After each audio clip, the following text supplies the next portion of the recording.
Leica Radio. We don't need no education.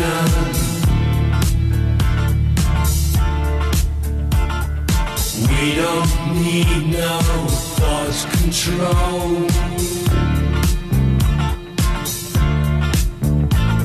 No dark sarcasm in the classroom. Welcome back, this is Keith Vaz on Leica Radio. That was Pink Floyd with the classic Another Brick in the Wall. If you went to college or school in the last 15 years, then it is highly likely that the education policies implemented by my special guest had a direct impact on your life. Sir David Bell was born in Glasgow, went to a comprehensive school, rose through the ranks to become the most powerful man in British education as Permanent Secretary of the Department of Education, serving 3 Prime Ministers and 4 Secretaries of State. He went on to become Her Majesty's Inspector of Schools. He was knighted exactly 10 years ago. On this journey, he was Chief Executive of Bedfordshire County Council, Director of Education at Newcastle, Vice-Chancellor of Reading University, and is now the Vice-Chancellor and Chief Executive of Sunderland University, which has a worldwide reputation for health, engineering and sports sciences. It is a campus in London and Hong Kong. He joins me this morning from Sunderland. Good morning, Sir David Bell. Hello, Keith. Nice to speak to you. Now, Sir David, you were born in Glasgow, went to a comprehensive, then to Glasgow University, and finally you went to a teacher training college. How different was your background to the mandarins who you would eventually share the top table with? Well, the answer to that, Keith, is it was a very different kind of background. My dad was a railwayman and he left school at 15 and my mum left school at 14. We were brought up in an ordinary council house in Glasgow, so as I always say, it was a privileged upbringing. Believe it or not, Keith, I was the first ever permanent secretary to have attended a comprehensive school. I never thought of myself as born to rule, like so many people in top positions, but rather I always felt it was a great honour and privilege to have the opportunity to serve our country in the way that I did. So I never took anything for granted. I always tried to behave properly,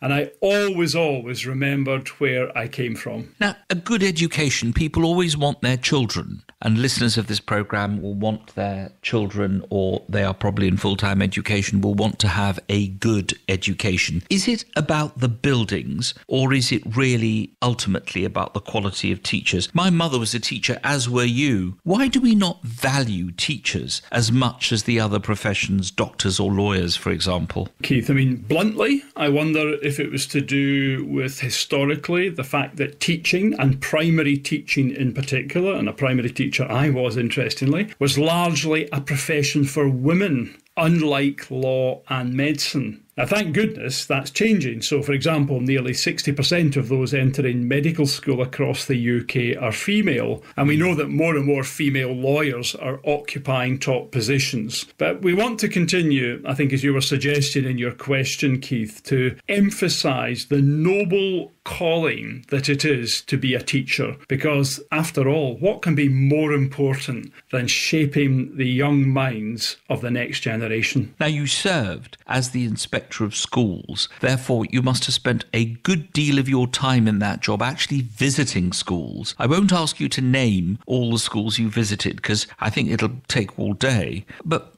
in looking at state education, do you think there is now a very wide gap between the private sector and the state sector? And what about faith schools, which are mushrooming in large parts of the country because of the fact that the government is funding them? Do you think they are divisive, or do you think they are a boon? Well, I always believed, and I still believe, that in a free society, people should be able to spend their money as they choose. And that includes in private education. It's never a choice that I exercised because I wanted, as my wife did, our 2 daughters to be educated in the state system. I also believe that faith-based education is a legitimate choice, and I'm pleased, Keith, in this country, it is state-funded and supported so that people don't have to pay to get that kind of education. And again, it's not something that our family have experienced, but it's a great choice for those parents who want it. The key issue, and here speaks an ex-Chief Inspector of Schools, is quality. and we must ensure that all schools achieve the right standard. I also believe that all schools should be properly funded, and I suppose my only regret about private education is that it means that we lose a lot of really good parents who, if they stayed in the state system, they might agitate even more and press even more for greater funding for state schools. I think one legacy of the past 20 years or so, which is a positive one, is I think a closing gap in the quality of state and private education. But certainly in some parts of the private sector, the funding there is astronomical, and of course that provides wonderful opportunities for those privileged students who have the opportunity to attend such schools.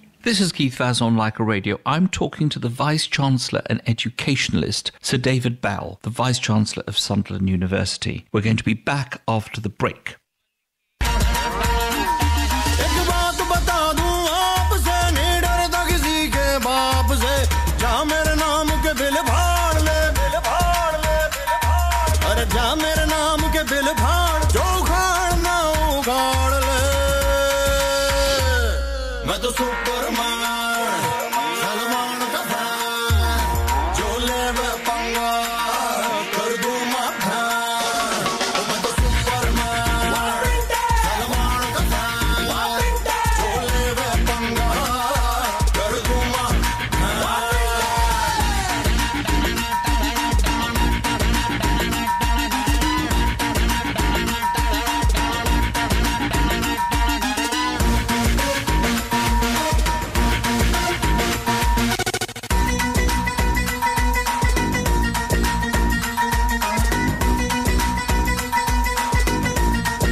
Salman का fan जो लेवे पंगा कर दूं मां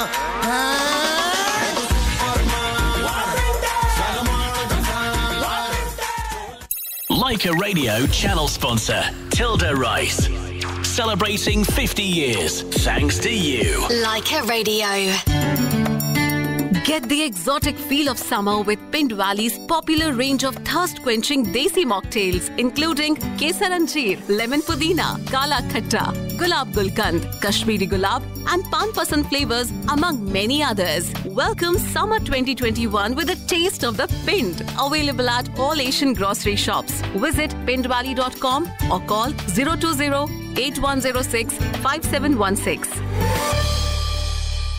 Cave Furniture sale is now on. Reduction of up to 70% on beds, bedroom, living and dining room furniture. Big savings on all stock with immediate delivery. Cave Furniture in Cricklewood, Kenton and Hedge End, or go online cavefurniture.co.uk. Hurry! Sale must end bank holiday Monday 6 p.m. Everyone can now get free rapid COVID-19 tests twice a week. They show your results within 30 minutes. They also show you're doing what you can to protect your loved ones, your friends, your workmates, and that you want to keep life moving again. Around 1 in 3 people who have COVID-19 have no symptoms and are spreading it without knowing. That could be a friend, a relative, a workmate. It could even be you. Rapid tests are easy to get from nhs.uk/get tested. Let's take this next step safely. Have you not got a big Asian food store close by? Are you missing out on popular Desi food brands? Here's your solution. Venus.com. Stock up on all your favourite Desi food brands by ordering online at Venus.com. Delivery within 48 hours. Specialising in green vegetables and other Desi food favourites. Venus.com. Never miss Desi food brands again. Kisan Whole Wheat Chakki Atta, a Unilever product, 100% real grain and high in fibre. Buy at special Ramadan launch price of just $6.99 for 10 kg bag and $3.99 for 5 kg bag. Kisan Whole Wheat Chakki Atta. For trade inquiries, contact MA Oriental Foods, Watford and East and West Cash and Carry, Barking. Visit Tariq Halal this Ramadan for quality halal meat, fish and Asian grocery. Tariq Halal, 251 Farnham Road, Slough. Tariq Halal, there is only one. Your new Leica Radio starts in 2 days. Leica Radio. Bank Holiday Fever on Leica Radio. Talking Points with Keith Vaz, celebrating diversity. This is Leica Radio.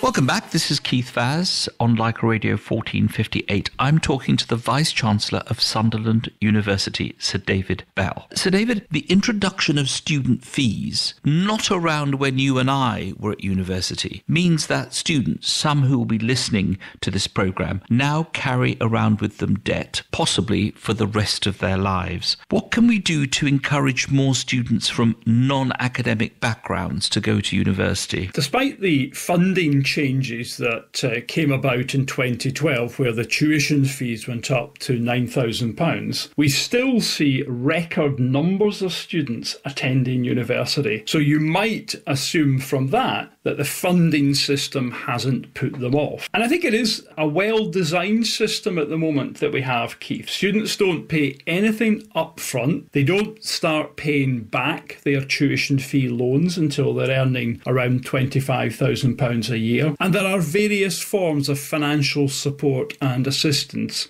to help along the way. I think a university like the University of Sunderland demonstrates that students from all kinds of backgrounds can benefit from a university education, and I believe very strongly that talent is everywhere but opportunity isn't. So I think by being a welcoming institution as we are and taking students from all kinds of academic and other backgrounds, we continue to be an example to others to follow. Now, our academic institutions obviously cannot keep up with the Americans, where fundraising is big business. Are we always going to be second best in this area? We're always going to rely on the fees that come from students. You yourself won the prestigious Harkness Scholarship and you spent a year in Atlanta, Georgia. Why do the Americans do so well at fundraising and generally we don't do so well? I think there's a much more embedded tradition of private giving, or philanthropy as we might call it, in the United States.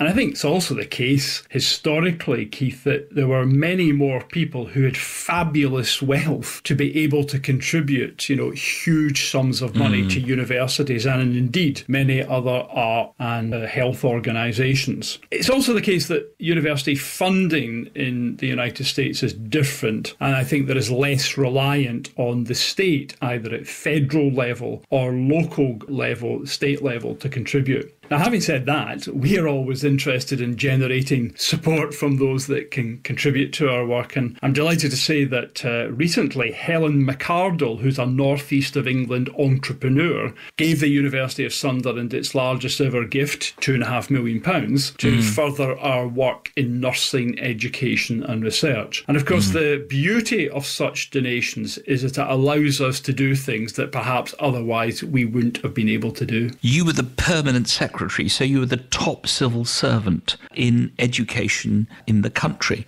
and you worked with 4 different education secretaries and 3 different prime ministers. Now, I'm going to put you on the spot here, and I'm not sure that they'll be listening to Leica Radio this morning, but tell us who the education secretary that you enjoyed working with the most, and in terms of prime ministers, who was your favourite? Well, I worked, as you suggested, for 4 really interesting and quite different secretaries of state. I worked longest with Ed Balls, and he was great fun to be with and a wonderful secretary of state. And he was also someone incredibly focused in doing the very best for children and young people. And interestingly, in Ed's case, that was not just at school, but in wider family life. And Ed's ambition that the United Kingdom should be the best place in the world for children and young people to grow up was an ambition that very much resonated with me.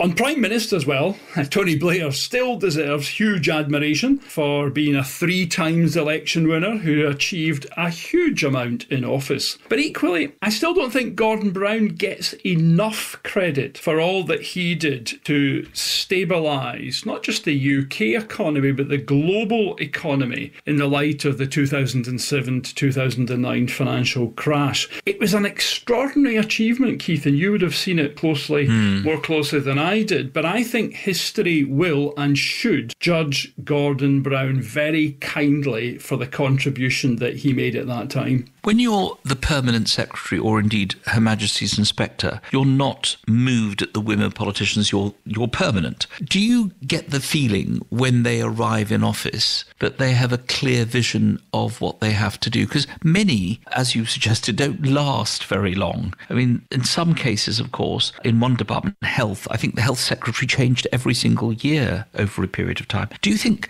that that's the problem, that politicians actually don't remain long enough to implement the policies that they want to see the country adopt? Well, people often talk about the ministerial merry-go-round, Keith, as you well know, and I think it does inhibit decision-making and effective decision-making. It was interesting, when David Cameron came to office, he said to permanent secretaries that his intention was to try to keep secretaries of state in post for a longer period of time. And actually, in his first term, he, by and large, did that. But then, of course, all sorts of things start to happen and it's not possible. There's a difficult balance to be struck here. Permanent secretaries need to be able to provide advice to incoming secretaries of state, but they shouldn't, just as it were, talk about the established departmental line. Part of the job of being a permanent secretary, and part of the job of the civil service, is to help ministers create the policy aspirations that they have. And I think most ministers,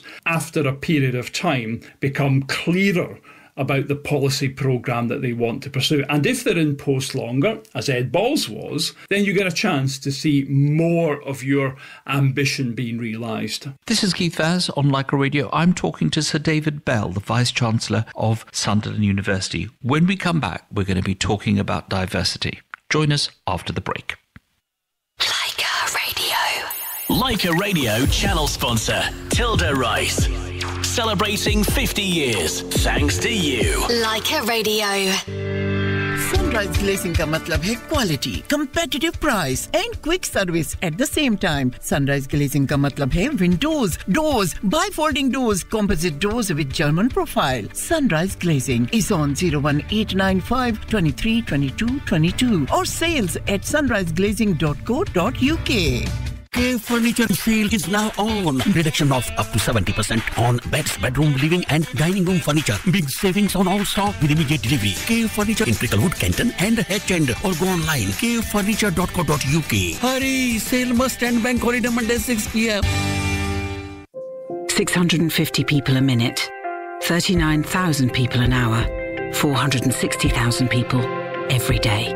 Join the millions already vaccinated. The COVID-19 vaccine protects you and those around you. And remember, you need 2 doses for maximum protection. And the difference is you. Every vaccination gives us hope.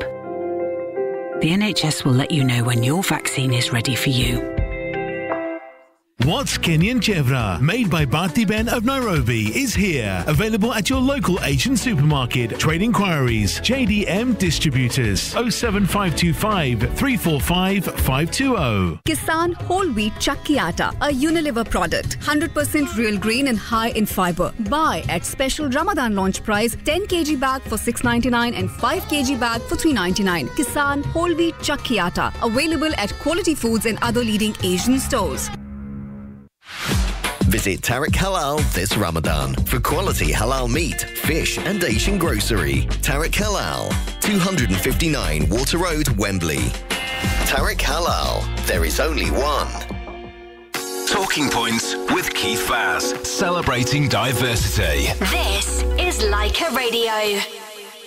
Welcome back. This is Keith Vaz on Leica Radio. I am talking to Sir David Bell, the educationalist and Vice-Chancellor of Sunderland University. Sir David, universities have been singled out over recent years as being lacking in diversity. What has Sunderland done to meet this challenge? before turning to the Sunderland point, Keith, the university student population broadly reflects the ethnic diversity of the United Kingdom. And that's actually the case in Sunderland, although we have a more ethnically diverse population in London. Now, when it comes to what are we doing, well, I think the most important thing we do is to ensure that no one is disadvantaged when it comes to applying to attend university. We're proud of the work that we do in this area because last year, indeed, we were voted the University of the Year for social inclusion by the Times and the Sunday Times. Well done. We're not complacent about it, and there's almost always more that we can do. But I think there's been a long tradition in the University of Sunderland of being the sort of place where people from perhaps not the most traditional backgrounds can come and study. And I think that is so much to the advantage of the British education system, the British university system, that we open our doors in such a way. The focus has always been on students.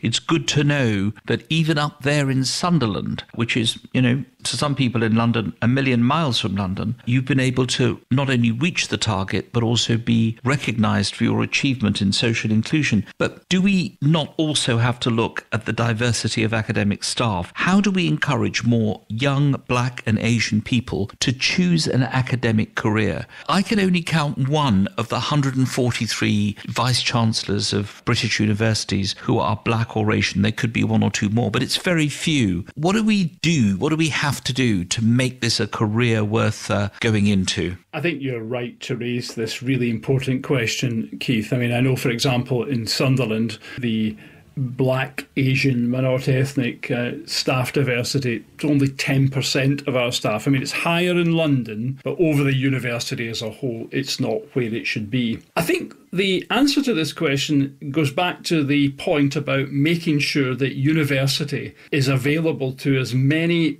different people as possible, because you have to create a pipeline. You have to have the right people coming into university in the first place. You have to ensure that they are well supported, hopefully to be awarded really good degrees, and then have them encouraged to pursue an academic career. Now, of course, mentoring future academics, providing pathways and leadership programs, providing support in the early stages of an academic career and so on. All of those are really important. But you have to go right back to basics and get enough people in the pipeline. And that's why the focus on ensuring the right diversity of students come to university is so important in the future if we're going to have a better diversity amongst academic staff. The number of overseas students studying at British universities has declined in recent years. Theresa May, both as Home Secretary and Prime Minister, introduced a number of tough rules. Boris Johnson seems to have relaxed some of those rules. How important are overseas students to British universities? I've noticed the fact that you've got a campus in Hong Kong.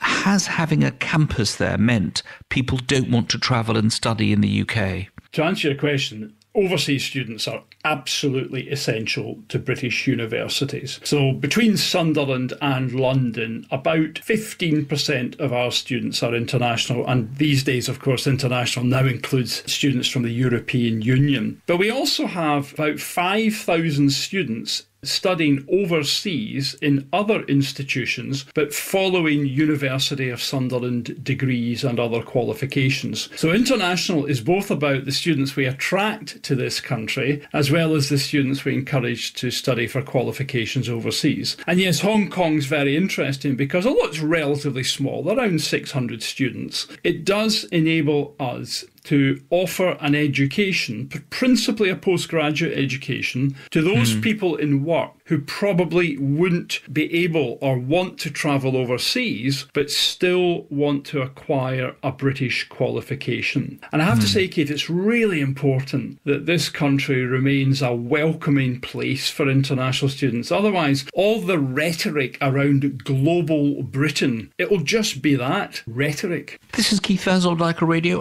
After I talk to Sir David Bell, I will be chatting to Gayatri Kapil about what we should do with our degrees in this world where work patterns have changed and how we all need to be digitally savvy. and then it's back to Mumbai, India, to check on the situation there with Dr. Pratit Samdani, one of India's leading doctors, and Abhay Thorat Shah from the British Asian Trust about how we coordinate our aid efforts for India. Join me after the break.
खुशी और ऐसा संसार देगा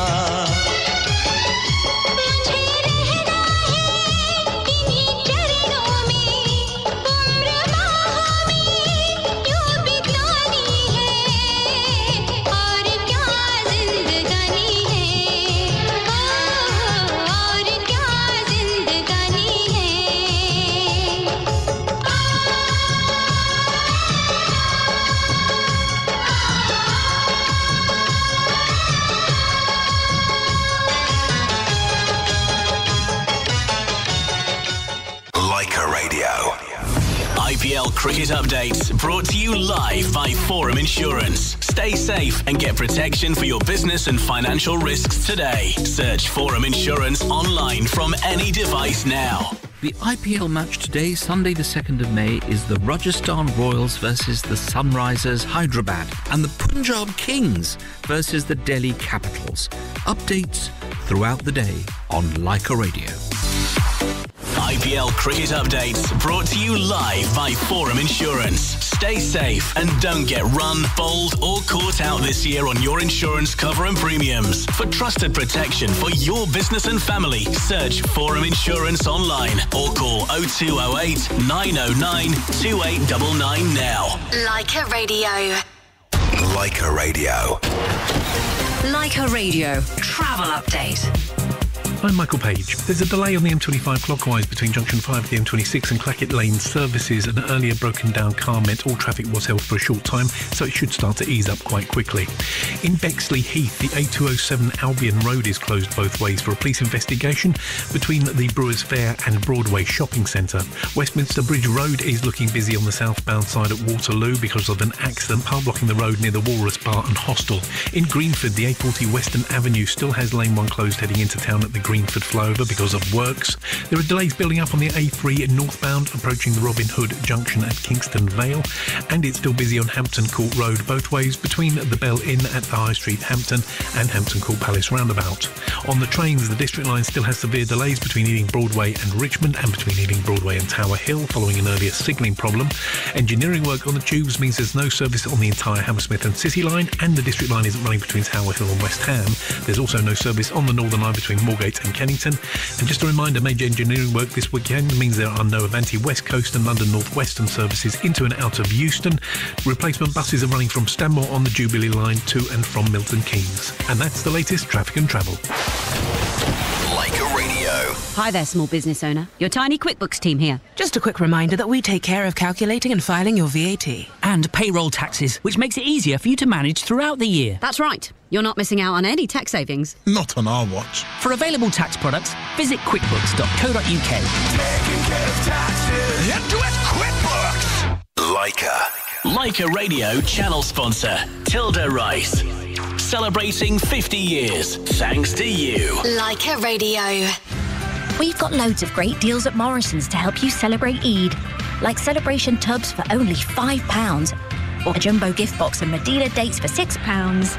Eid at Morrison's. Selected stores subject to availability. Online varies. Celebration 650 grams Medina gift box, 300 grams. When it's gone, it's gone. Ends 23rd of May. माँ के हाथों का स्वाद हो या पापा का कुकिंग मैजिक, दादी की रेसिपी हो या नानी की स्पेशलिटी, हर स्वाद, हर मैजिक, हर स्पेशलिटी का perfect signature doctor nature MP Sharbati चक्की आटा. Special MP Sharbati wheat makes fluffy and soft rotis and 0% maida keeps the health check. अब हेल्थ और टेस्ट है आपके हाथ में जब डॉक्टर नेचर है आपके साथ में. Available at all leading Asian stores in 5 and 10 kilo packs. अच्छा खाओ, अच्छा खिलाओ. डॉक्टर नेचर MP शरबती चक्की आटा. आज ही ट्राई करें. I'm so worried. I'm losing my hair and it's become so dry. Chemicals have ruined your hair. Try Thrichup, made from scientifically proven Ayurvedic natural herbs. Thrichup hair and oil and shampoo will make your hair long, thick and strong. Available at Quality Foods, Southall, Hounslow, Hayes, Sierra Cash and Carry, Southall and Springfield Road, Hayes, Exotic Slough and Reading, Fresh Bazaar, London Road, Norbury, Green Apple, Wallington, Hamza Stores, Luton, Wolverhampton Supermarket, Milton Keynes. Visit swerauk.com. Thrichup, beautiful hair, lifelong. Everyone can now get free rapid COVID-19 tests twice a week. They show your results within 30 minutes. They also show you're doing what you can to protect your loved ones, your friends, your workmates, and that you want to keep life moving again. Around 1 in 3 people who have COVID-19 have no symptoms and are spreading it without knowing. That could be a friend, a relative, a workmate. It could even be you.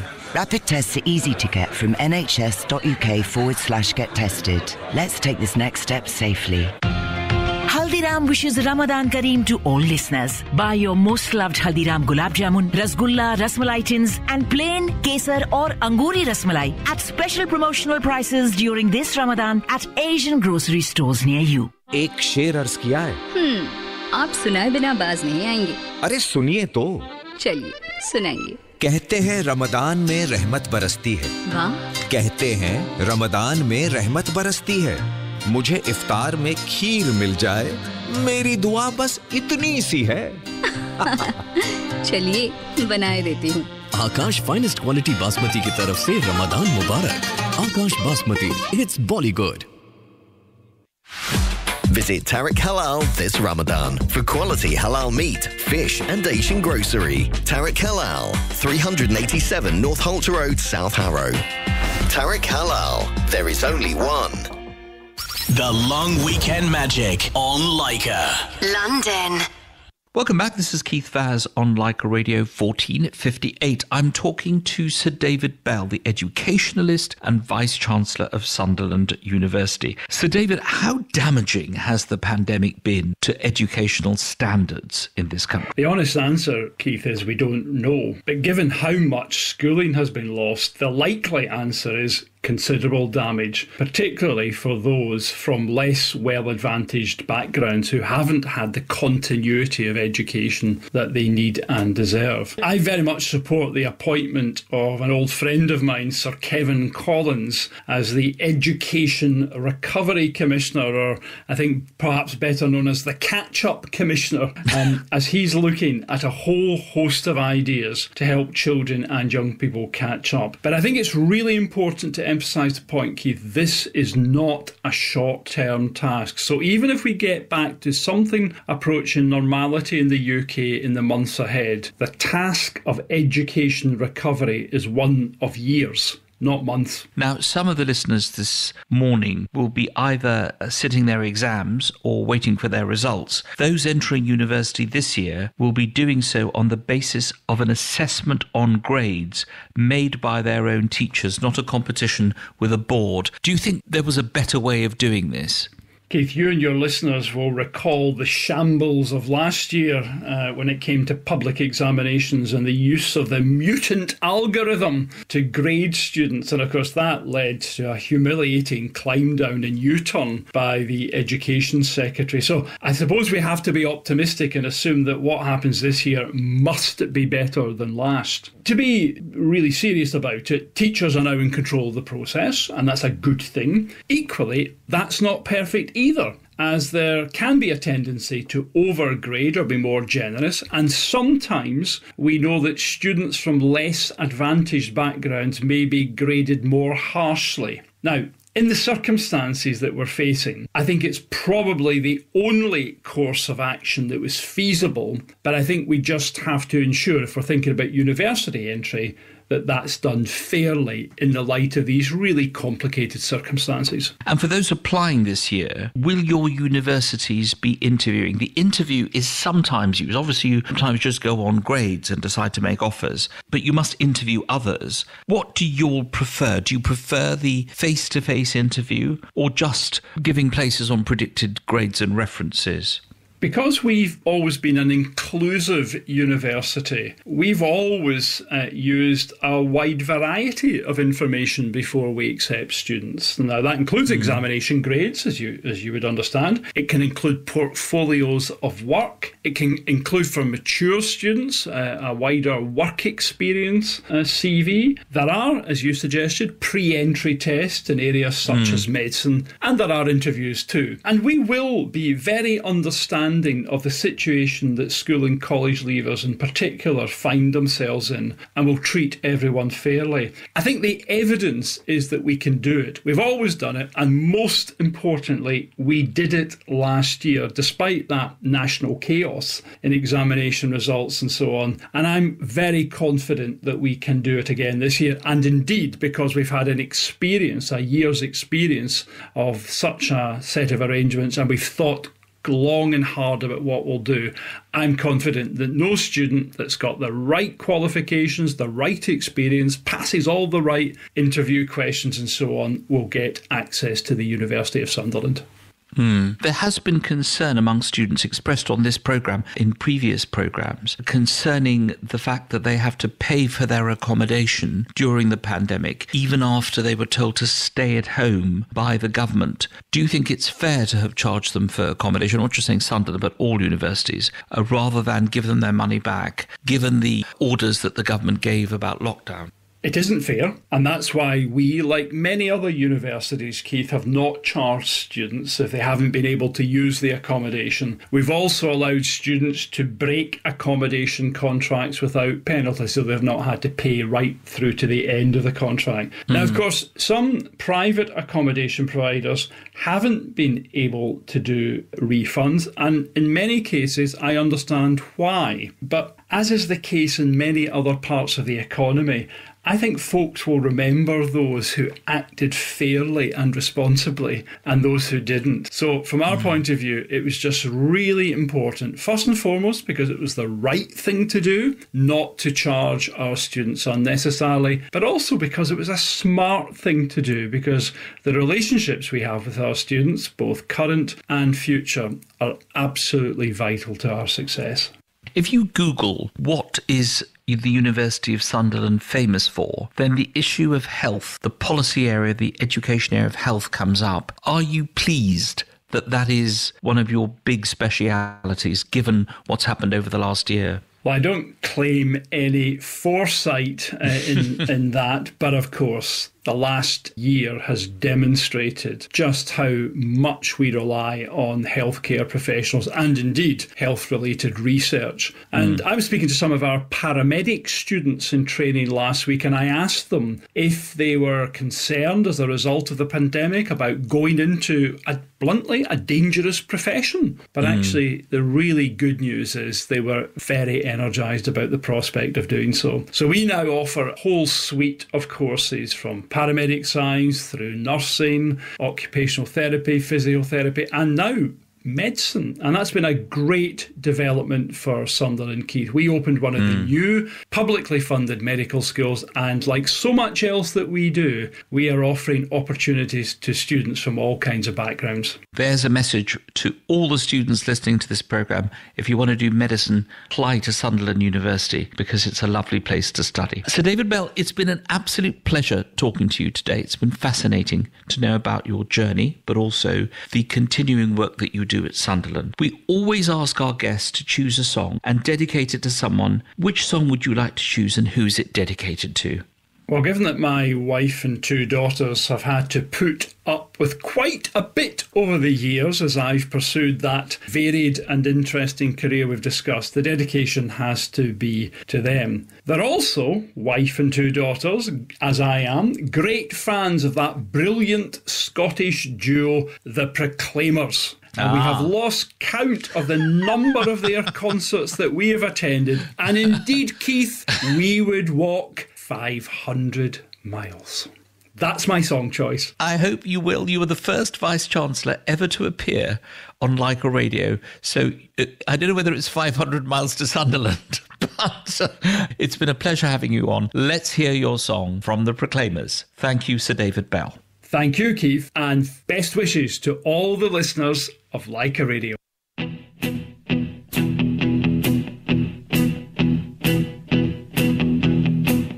When I wake up, well, I know I'm gonna be the man who wakes up next to you. When I go out, yeah, I know I'm gonna be the man who goes along with you. If I get drunk, well, I know I'm gonna be the man who gets drunk next to you. And if I haver, yeah, I know I'm gonna be the man who's havering to you.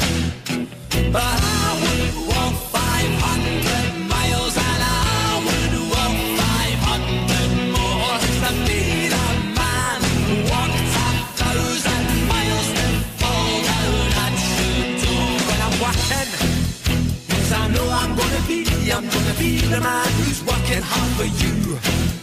When the money comes in for the work I do, I'll pass almost every penny on to you.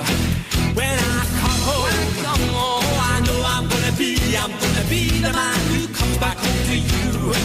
And if I go, well, I know I'm gonna be the man who's going over you.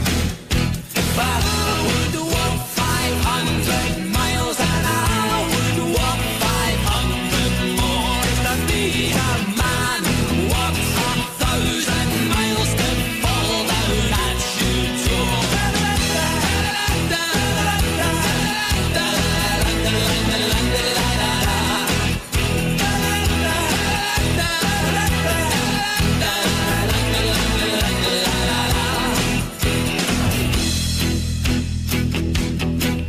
When I'm lonely, well, I know I'm gonna be the man who's lonely without you.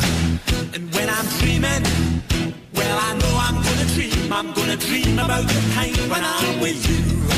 When I go out, well, I know I'm gonna be the man who goes along with you. And when I come home, yes, I know I'm gonna be the man who comes back home with you.